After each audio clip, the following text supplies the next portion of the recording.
please unmute yourself? How about that? Is that better? Yeah, perfect. Fantastic. Thank you. Hello, Nice. Dr. Clara. How are Hello. you? Good evening. Lovely to see you. Thank you so much. How are you? Very well. How are you doing today? Yep, I'm really well. I thought I was on an hour from now, so I'm a bit surprised how early it's become, but this is great. Are you all excited to rock the stage? I really, really am. It's been such Okay. an amazing. I've been fortunate to listen to several of the talks, and I'm definitely in the right space. So yeah, this Yes, is awesome. yes. All the sessions are very inspiring. All the previous sessions. I hope these sessions will also be to that mark. So let my co-host Melinda introduce your short bio, and then you can start, and the stage will be all yours. Okay? Okay, so I will go and find my presentation, and then Yeah, right. she will give a short introduction of your bio to our audience, and then you can start. Okay? Okay, thank Hi, you. Dr. Clara. How are you? Hello there. I'm very, very well. Thank you. Thank you so much for your lovable comments. Thank you so much. So today, each speaker has their own way of presentations, and each speaker has given own way of thoughtful information. So thank you so much for all your love and support. So before you start your presentation, I would like to introduce you to all the audience. So Dr. Clara. So when Clara is out on walks, she is likely to be taking photographs of things that make her heart smile, like a crow opening discarded snack packet, which she posts on her social media page. Uh, Clara is a creative scientist and academic who loves the process of design and synthesis. Clara has a unique way of connecting with people.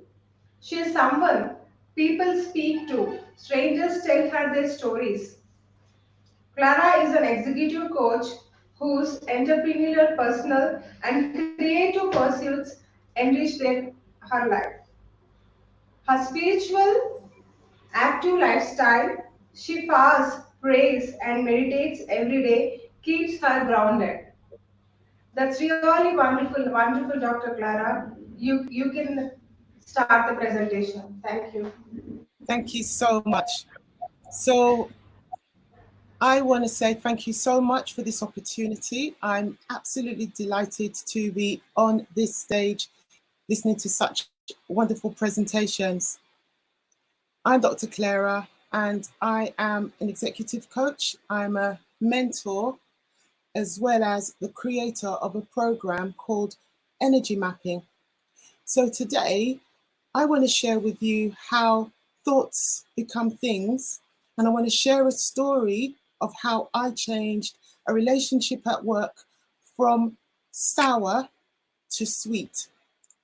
And then I will give you an opportunity to do a little bit of interaction with me, a little exercise in free writing. And then I'm going to talk about how I believe thoughts become things will help you as aspiring leaders as you take those steps and take actions to build the career of your dreams.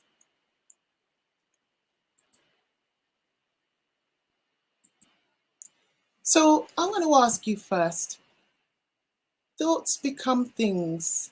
First of all, though, what are thoughts? Well, thoughts are waves of energy. And when we have thoughts, we also have feelings that are associated with them. So the feelings are what attract to you your circumstances, people, opportunities, and resources, etc. So you need to have thoughts and feelings for things to come about. So I'm going to ask you then, do you agree that thoughts become things? Before I go any further, I'm going to just give you three numbers. If you believe that thoughts become things, in a moment, I'm going to ask you to put a number in the chat. If you believe that thoughts become things, I would ask you to put a 1 in the chat. If you do not believe that thoughts become things, I want you to put a 2 in the chat. And if you're not sure, I want you to put a 3 in the chat. So 1 if you do agree, 2 if you disagree, and 3 if you're not sure. So off you go. Please write one number in the chat. Got a couple of ones coming in already.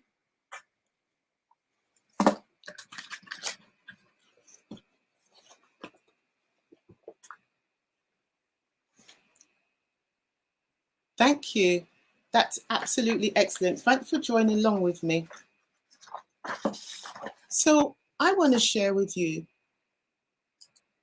I want to say to you that, you know what, I've worked from, if you want to know why should you listen to me, for the last 30 years of working, I've had a same repeat pattern. And I did a lot of work on myself to think about what is it that is making this pattern repeat in my working life. So for about 30 years of work, I've experienced really good working relationships with my manager, only for them somehow to turn sour. Thoughts become things. Let's just go back a moment. I want to ask you to think about something. Can I invite you to look in around you? Yes, as a man thinketh, exactly. I want to ask you to look around you. And I want you to find, for me, 5 inanimate objects that have been here since the beginning of time. So this excludes anything in nature. And if you find 5, I just want you to count them off on your 4 fingers and your thumb, and then put a 5 in the chat. If you can find 5 things that have been here since the beginning of time, that's outside of nature.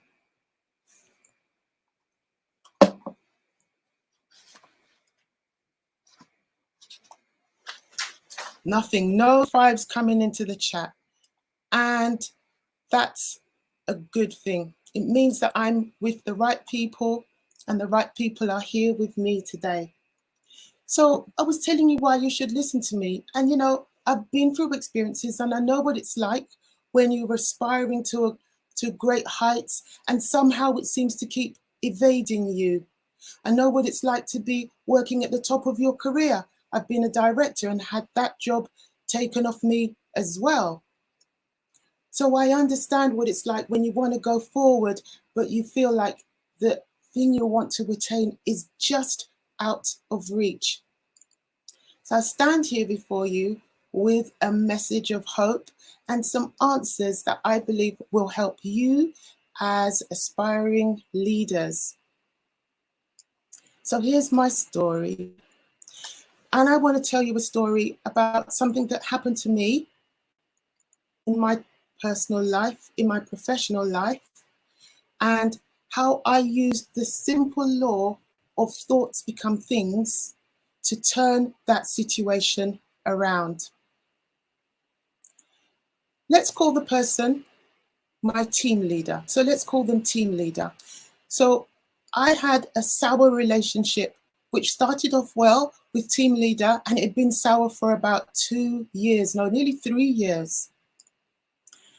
And team leader has a way of using information or hiding information or withholding information. There's something about the way team leader likes to do this. So I was told to give this presentation on behalf of my entire team and only to showcase my personal work. You can imagine, I felt really full of foreboding, like something, I didn't feel good. I could not get out of it. I wanted to run away. Can you relate to feeling that kind of pressure? Come the day of the presentation, I'd been told 3 different times for the length of the presentation, so I opted for the shortest time and delivered a session, aiming to deliver a session of about 30 minutes. So I got through the first part of the presentation and all was going well. And then I just heard a click came over the mic, and it was the director. And I heard this voice say, "I want to stop you there. I want to hear from somebody else." So in front of My entire department, 80 people, I was shut down. That was the end of my presentation. And to add to it, that person was not even a member of my team. Can you imagine? This is how I felt.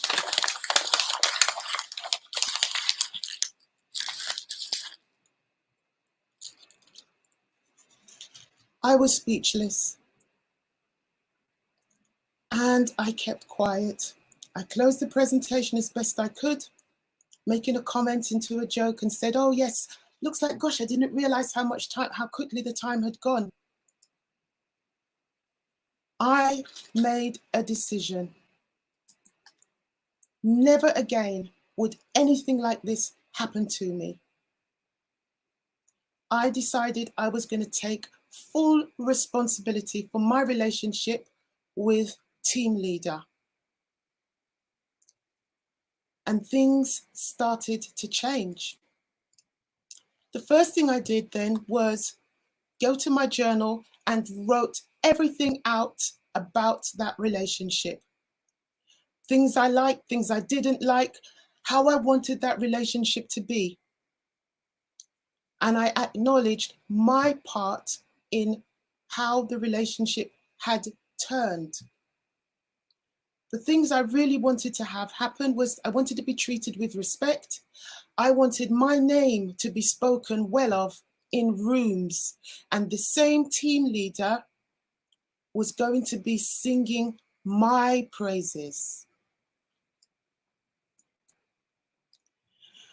And as I was doing this, I kind of had a sense of this has to happen. This had to happen. This happened for a reason. Also, image after image of the bitter experiences I'd had in the past. Like I said, 30 years of work relationships going up and down. And as these images came through, it was like in the cop movies when you see them on the shooting range and the image comes up and they're not supposed to shoot. It was like that was happening to me. And then I got a very clear message that said, all your experiences are a product of your thoughts. Oh my goodness. I started to feel lighter. Then I said to myself, if those experiences are things that I've thought into being, then it means I can think something else about and get the experiences that I do want, because I didn't want that.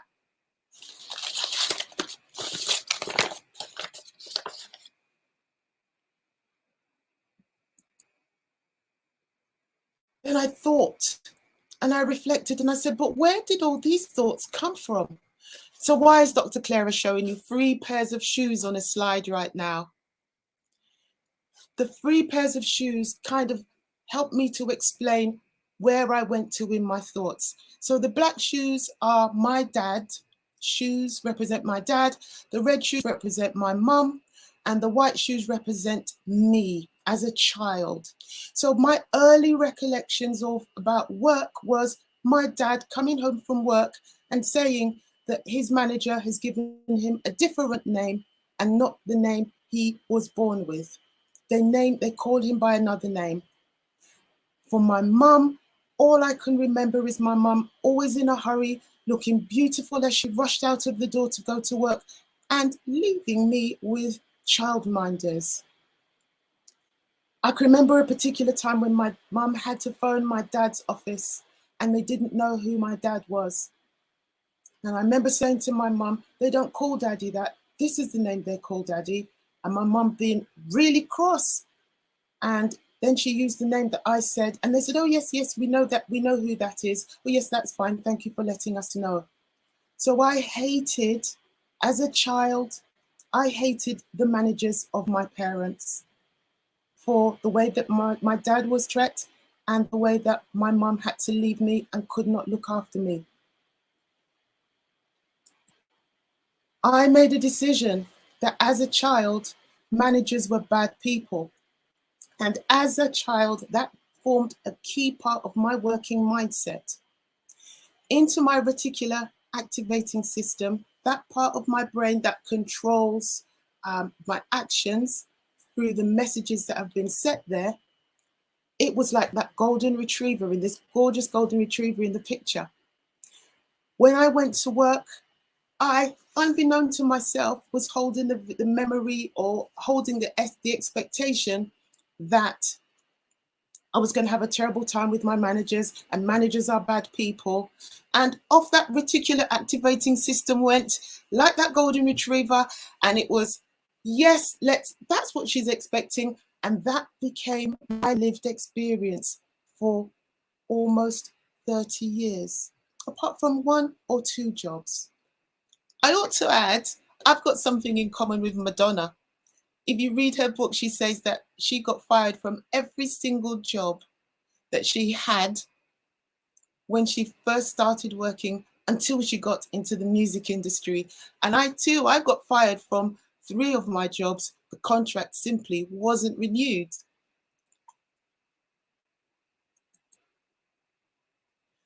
So now I want to turn to yourselves, you as aspiring leaders. You've heard my story.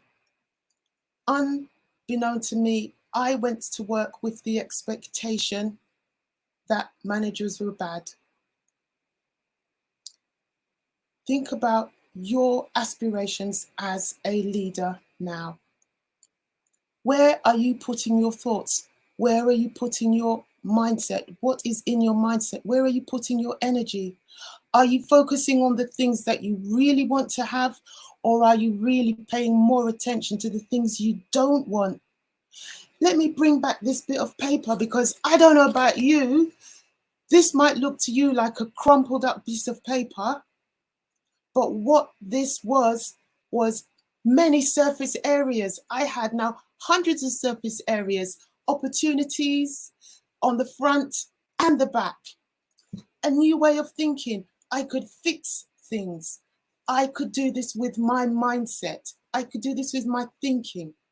And this is what I want to share with you. No matter where you are in your career journey, what you aspire to, you must get your thinking and your way of being, your view of yourself and your view of the world in alignment with what you want to experience.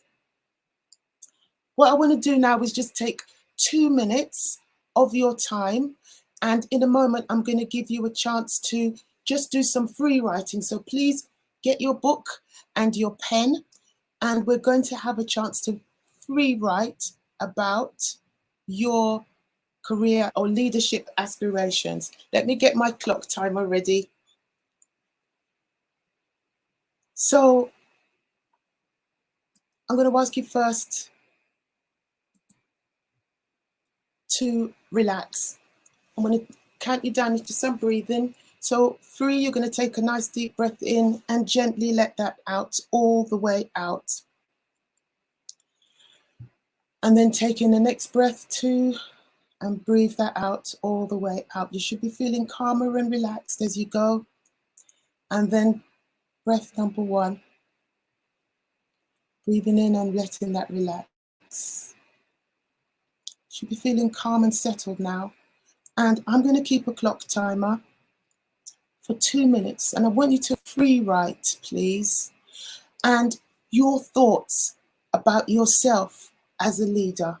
So your 2 minutes starts now. Now, free writing, if you're new to free writing, you just write. You don't worry about any of the punctuation, grammar, any of that. You just write for free from your heart, from your intuition, from your soul. Just write everything down, starting now.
got the last 50 seconds, 50 seconds.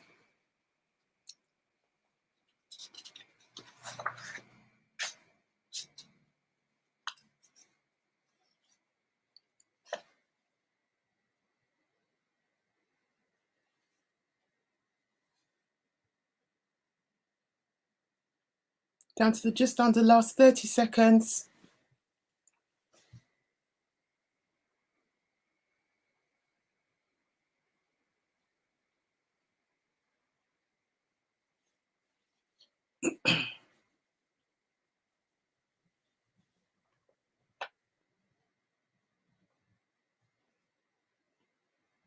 Five, 4, 3, 2, 1. I invite you to just round up what you were writing. Thank you. Well done. Thanks for doing that. I'm going to invite you now to just look back over what you've written and see if you can identify in there any limiting beliefs. And a limiting belief could take lots of shapes and forms, but anything that kind of speaks against what you want to have. For example, are you saying, I'm too old, too young, the wrong color, in the wrong country, anything like that? I'm just going to ask you to find one and then put a highlighter pen around it or mark it in some way and have a really good look at it, because you're now going to get rid of it. You are going to release that limiting belief. And the easiest way to do this is to score it out with a nice thick marker pen. And as you do so, you say, thank you, limiting belief. You no longer serve me. I am releasing you out into the light with love. There's lots of satisfying ways of getting rid of limiting beliefs. You can write them all on a paper and tear the paper up. The most important thing is to notice how different you feel. How good does it feel to now identify a limiting belief and now to release it? And it's that emotion that I mentioned at the start that really starts to change your life, change your thinking, how you show up. At the end of this talk, I'm going to give you some QR codes that you can scan to download some bonus documents that I've got and prepared for you.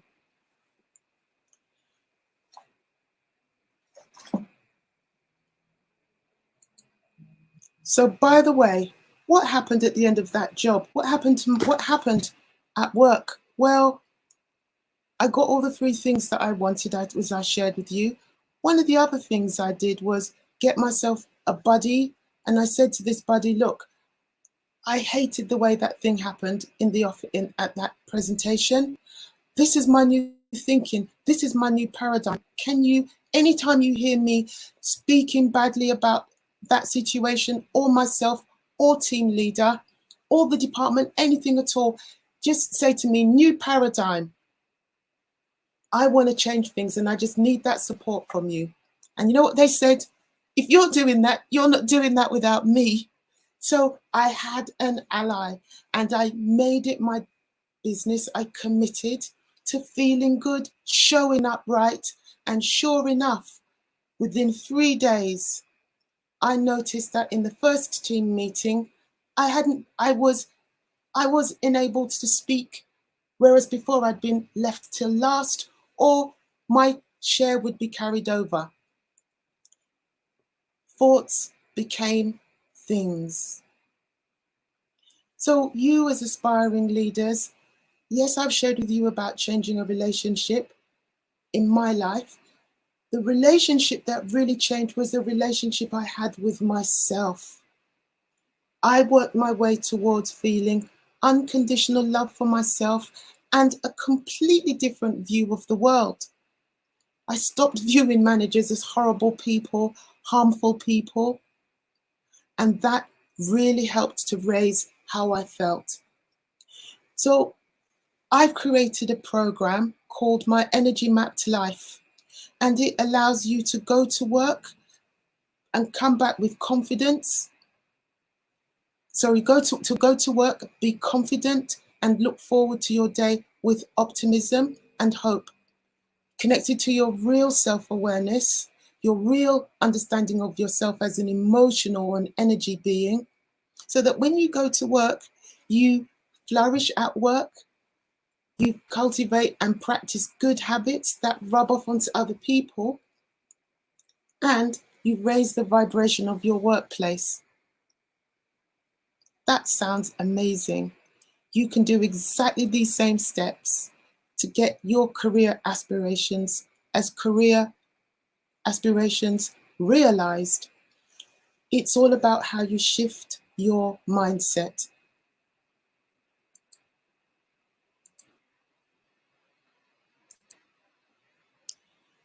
I would love to connect with you. If you want to book a connection call or a discovery call, I promise you, I will be here to listen to you telling me about what's going on for you. It is not a sales call, I guarantee you. I will want to hear about you and what's going on for you. The other QR code is here for you to download a worksheet. You'll get a summary of the blueprint that we went through and how I changed that relationship. And let me tell you, it works for all kinds of situations, and it will definitely work for your career aspirations. How do I know? Because I've done it myself.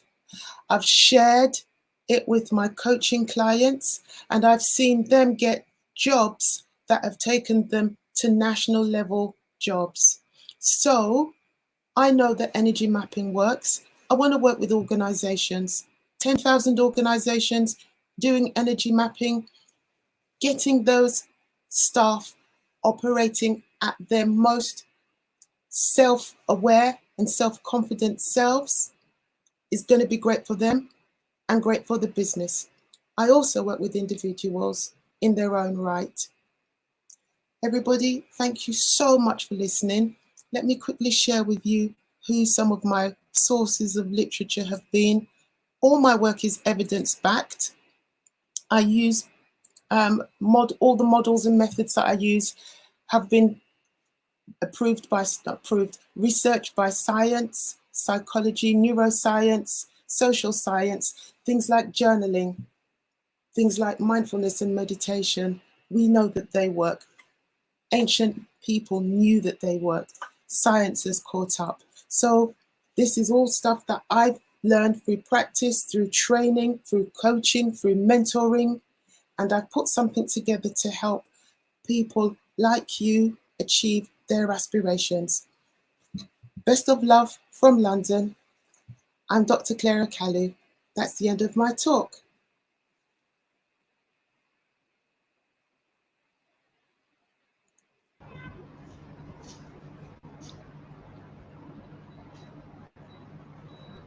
Hi, Dr. Clara. That was a wonderful speech all the way from London. Whatever the insights you have given are beautiful, and I mean, we can follow most of them. And I wish you all the best for your career. And it was a very thoughtful speech all together. So, Melinda, do you have any questions for her? Yes, Shruti, we do have a question for Dr. Clara. So here is a question: how can individuals develop their leadership skills, even if they are not in a formal leadership role? Yeah, so I think that's a great question. Whoever's asked that question, that's a wonderful question. I'm going to share with you. Look, there's two areas to this. There's the spiritual side, which we've shared in this in my talk, and there's the practical side. So there's some practical things you need to do. Understand what is it, the experiences that you need for that role, and find ways of getting them. So if you need to do shadowing, if you need to do observing, find ways of getting those experiences, because those are the things that make you much more attractive to a future role when you start to apply for them. Know what's needed. If you need to be skilled up, get the skills. If you need some small qualifications or continuing professional development, what we call CPD, make sure you do those. Another thing I really want to beg you to do, when you do new work, please create a folder on your laptop, on your desktop, and write about what you did, give yourself some dates and times, and give a summary of what you did and how it has grown you, how it's enhanced you. That sets you up so easily, so nicely for when you do your CV or your application. It's really easy. You're not there scratching your head. What did I do? Where was I? Which organization? You've got a lovely summary. And of course, then you do your spiritual side, you do your inner work, you journal about the job, you look at yourself and you imagine yourself doing the job. How does it feel? What will I be doing? What will be my first thing that I'll do on my first day? So you start to live the job in here and in here before you ever get it.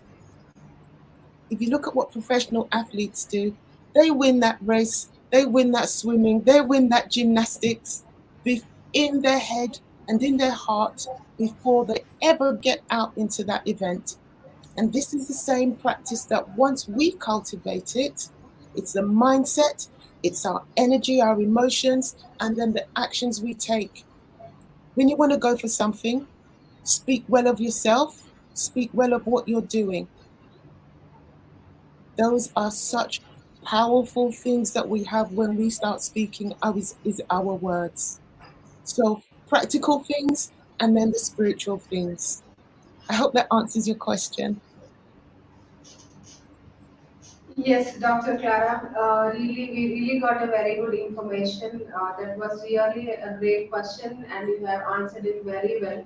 Thank you so much for joining this event and giving us valuable information and sharing with all our WIN Summit audience. Thank you so much, and looking forward to join more sessions and share some love and your valuable comments. Thank you. See you all in the next session. Thank you. Please join Winnie's speech in the upcoming session. Thank you.